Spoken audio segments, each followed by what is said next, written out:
Hello students, अब next one double displacement reaction. किन reactions को कहेंगे हम डबल डिस्प्लेसमेंट रिएक्शन? एक लाइन की छोटी सी डेफिनेशन है डबल डिस्प्लेसमेंट रिएक्शंस की। कौन सी? Those reactions in which exchange of ion takes place. वो रिएक्शन जिनमें आयन का एक्सचेंज होता है, उन रिएक्शन को हम कहते हैं double displacement reaction. Single line की definition, those reaction in which exchange of ion takes place, ion का एक्सचेंज होगा, उनको कहेंगे डबल डिस्प्लेसमेंट रिएक्शन। ठीक है। अब तो हमारे पास दो टाइप में डबल डिस्प्लेसमेंट, दो टाइप की है। पहली है प्रेसिपिटेशन रिएक्शन और दूसरी है न्यूट्रलाइजेशन रिएक्शन। तो प्रेसिपिटेशन रिएक्शन किसको कहेंगे और न्यूट्रलाइजेशन रिएक्शन किसको कहेंगे? दोनों में हमारे को क्या होना है? आयन का एक्सचेंज होना है। तो ध्यान से हम देखें, सबसे पहले तो हमारे पास एक लाइन की डेफिनेशन आ गई, वो रिएक्शन जिनमें एक्सचेंज ऑफ आयन होता है। जिन रिएक्शंस में आयन का एक्सचेंज होता है, उन रिएक्शंस को क्या कहेंगे?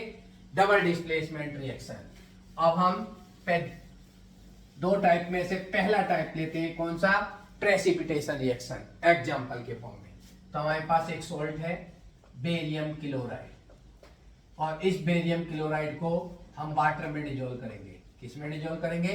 वाटर में डिजोल्व करेंगे। AQ means aqueous. जब किसी सॉल्ट को वाटर में डिजोल्व करके सॉल्यूशन बनाते हैं तो उस सॉल्यूशन को कहते हैं एक्वस सॉल्यूशन। तो एक्वस सॉल्यूशन बनाने पर सॉल्ट आयन में टूट जाएगा। तो बेरियम आयन पर प्लस का 2 चार्ज आ जाएगा, क्लोराइड पर एक माइनस का चार्ज आ जाएगा। फिर हम इसमें डालेंगे सोडियम सल्फेट। सोडियम सल्फेट का भी वाटर में सॉल्यूशन बनाएंगे, और सोडियम सल्फेट का वाटर में सॉल्यूशन बनाएंगे तो ये भी पानी में डालने पर आयन में टूट जाएगा।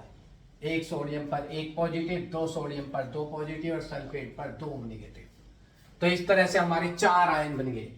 बेरियम क्लोराइड को डिजोल्व करने पर 2 आयन बन गए, बेरियम और क्लोराइड। सोडियम सल्फेट को डिजोल्व करने पर 2 आयन बन गए, सोडियम और सल्फेट। इन दोनों आयन को आपस में मिक्स कर देंगे, दोनों सॉल्ट को आपस में मिक्स कर देंगे। जब दोनों सॉल्ट को आपस में मिक्स करेंगे तो आयन एक्सचेंज कर जाएंगे। इसका पॉजिटिव इसके नेगेटिव के साथ और ये पॉजिटिव इस नेगेटिव के साथ। तो जैसे ही दो सॉल्ट को वाटर में सॉल्यूशन बनाकर हम आपस में मिक्स करेंगे तो आयन एक्सचेंज हो जाएंगे। एक्सचेंज हो गया, बेरियम चला गया सल्फेट के साथ, तो सॉल्ट बन गया बेरियम सल्फेट। और ये बेरियम सल्फेट क्या हो जाएगा? व्हाइट कलर का प्रेसिपिटेट बनाएगा। प्रेसिपिटेट का सिंबल क्या है कि हम इसके बाद डाउनवर्ड एरो दिखाएंगे। डाउनवर्ड एरो का मतलब प्रेसिपिटेट का फॉर्मेशन। प्रेसिपिटेट क्या होता है? जैसे दही होती है, कर्ड होती है, कर्ड जैसे सॉलिड फॉर्म में बनती है, दूध को जब जमा देते हैं तो सॉलिड कर्ड बनती है, इसी तरह से ही प्रेसिपिटेट बनता है। तो जैसे ही हम दो सॉल्ट के वाटर में एक्वस सॉल्यूशन बनाएंगे और उनको मिक्स करेंगे, तो मिक्स करने पर क्या बनेगा? प्रेसिपिटेट बेरियम सल्फेट का, व्हाइट कलर का, दही की तरह से इनसॉल्युबल प्रेसिपिटेट बनेगा, जिसे डाउनवर्ड एरो से दिखाएंगे।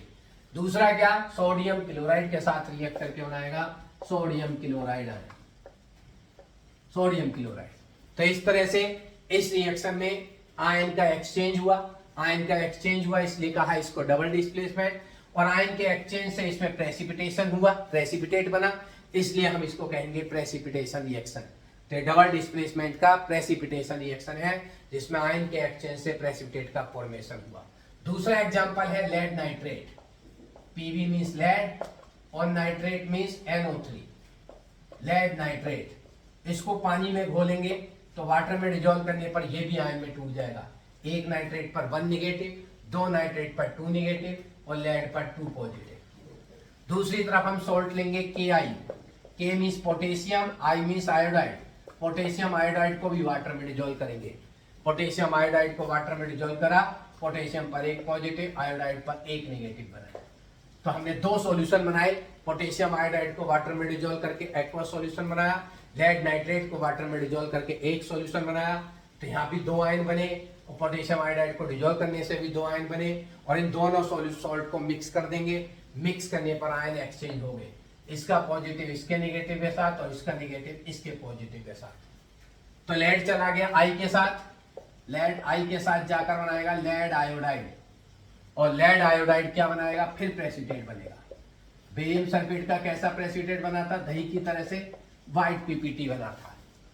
और लेड आयोडाइड का येलो कलर का, टर्मरिक की तरह से, हल्दी की तरह से बिल्कुल डार्क येलो कलर का प्रेसिपिटेट बनेगा लेड आयोडाइड का। और प्रेसिपिटेट बना इसलिए डाउनवर्ड एरो दिखाएंगे। तो लेड आयोडाइड का, लेड और आयोडाइड आपस में, लेड आयोडाइड का व्हाइट येलो पीपीटी बनाएंगे, पोटेशियम और नाइट्रेट, पोटेशियम नाइट्रेट बनाएंगे।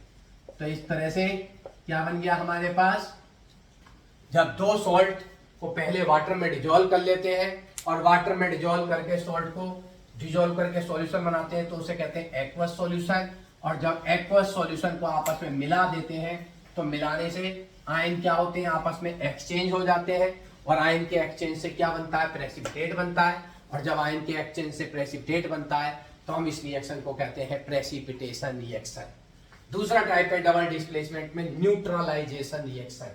इसमें क्या है, हमारे पास HCl, इसका नाम है हाइड्रोक्लोरिक एसिड, ये एसिड है। कैसे मालूम एसिड है, HCl को वाटर में डिजोल्व करेंगे तो H पॉजिटिव आयन देता है और Cl नेगेटिव। HCl वाटर में डिजोल्व करने पर H पॉजिटिव आयन प्रोड्यूस कर रहा, इसलिए हम HCl को कहेंगे, हाइड्रोक्लोरिक को कहेंगे हाइड्रोक्लोरिक एसिड, क्योंकि वाटर में डिजोल्व करने पर H पॉजिटिव आयन देता है। दूसरी तरफ हम NaOH को वाटर में डिजोल्व करेंगे और एक्वस सॉल्यूशन बनाएंगे। NaOH वाटर में डिजोल्व करने पर, एक्वस सॉल्यूशन बनाने पर बनाएगा Na positive OH negative. NaOH water में डिजोल्व करने पर OH नेगेटिव आयन प्रोड्यूस कर रहा है। क्या प्रोड्यूस कर रहा है, OH नेगेटिव आयन प्रोड्यूस कर रहा है। तो जो सब्सटेंस वाटर में डिजोल्व करने पर हाइड्रोक्साइड आयन देते हैं उन्हें कहते हैं बेस। तो NaOH हो गया बेस, क्योंकि ये वाटर में डिजोल्व करने पर OH नेगेटिव आयन दे रहा है। HCl हो गया एसिड, क्योंकि ये वाटर में डिजोल्व करने पर H पॉजिटिव आयन दे रहा है। और जब एसिड और बेस की आपस में रिएक्शन कराएंगे तो फिर आयन का एक्सचेंज होगा, इसका पॉजिटिव इसके नेगेटिव के साथ और इसका पॉजिटिव इसके नेगेटिव के साथ। तो आयन एक्सचेंज हो गए और एक्सचेंज होकर क्या बना, सॉल्ट बना और वाटर बना। सॉल्ट और वाटर बनता है, इसमें प्रेसिपिटेट नहीं बना। एसिड बेस के साथ रिएक्ट करने पर आयन एक्सचेंज हुए और आयन के एक्सचेंज होने से क्या बना, सॉल्ट और वाटर। तो जब एसिड और बेस को मिक्स करते हैं, मिक्स करने से आयन का एक्सचेंज होता है और एक्सचेंज होने से सॉल्ट और वाटर बनते हैं, तो उस रिएक्शन को कहते हैं न्यूट्रलाइजेशन रिएक्शन। दूसरा एग्जांपल H2SO4, इसका नाम हमने आपको बताया सल्फ्यूरिक एसिड। सल्फ्यूरिक एसिड क्यों कहेंगे सल्फ्यूरिक एसिड, क्योंकि वाटर में डिजोल्व करने पर sulphuric acid H positive ion देता है। दो H पॉजिटिव आयन देगा, एक H पर एक पॉजिटिव, 2H पर 2 पॉजिटिव, SO4 पर 2 नेगेटिव। सल्फ्यूरिक एसिड वाटर में डिजोल्व करने पर H आयन प्रोड्यूस करता, इसलिए इसे कहेंगे एसिड। सेम इसी तरह से हमने लिया CaOH whole twice. Ca means calcium, OH means hydroxide, calcium hydroxide. Calcium hydroxide को वाटर में डिजोल्व करेंगे तो ये कैल्शियम आयन प्रोड्यूस करेगा और हाइड्रोक्साइड आयन प्रोड्यूस करेगा। तो कैल्शियम आयन और हाइड्रोक्साइड आयन, जो सब्सटेंस वाटर में डिजोल्व करने पर हाइड्रोक्साइड आयन प्रोड्यूस करते हैं उन्हें कहते हैं बेस। तो एसिड की बेस के साथ रिएक्शन कराएंगे, एसिड की बेस के साथ रिएक्शन कराएंगे तो फिर क्या होगा, आयन का एक्सचेंज, इसका पॉजिटिव इसके नेगेटिव के साथ और ये नेगेटिव इस दूसरे सॉल्ट के पॉजिटिव के साथ रिएक्ट करेगा।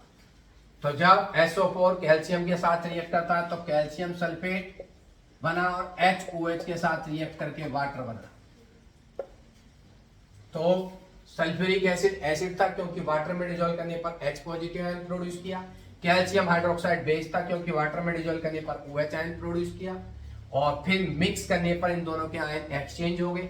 आयन एक्सचेंज होकर क्या बना, सॉल्ट और वाटर। तो जब एसिड और बेस रिएक्ट करते हैं तो आयन का एक्सचेंज होता है और आयन के एक्सचेंज से सॉल्ट और वाटर बनता है। तो इस रिएक्शन को हम कहते हैं न्यूट्रलाइजेशन रिएक्शन। क्या कहेंगे इसको, न्यूट्रलाइजेशन रिएक्शन। तो इस तरह से डबल डिस्प्लेसमेंट रिएक्शन दो टाइप की होती है। एक, जब आयन के एक्सचेंज होने से प्रेसिपिटेट बनता है तो प्रेसिपिटेशन रिएक्शन, और जब आयन के एक्सचेंज होने से सॉल्ट और वाटर बनता है तो न्यूट्रलाइजेशन रिएक्शन।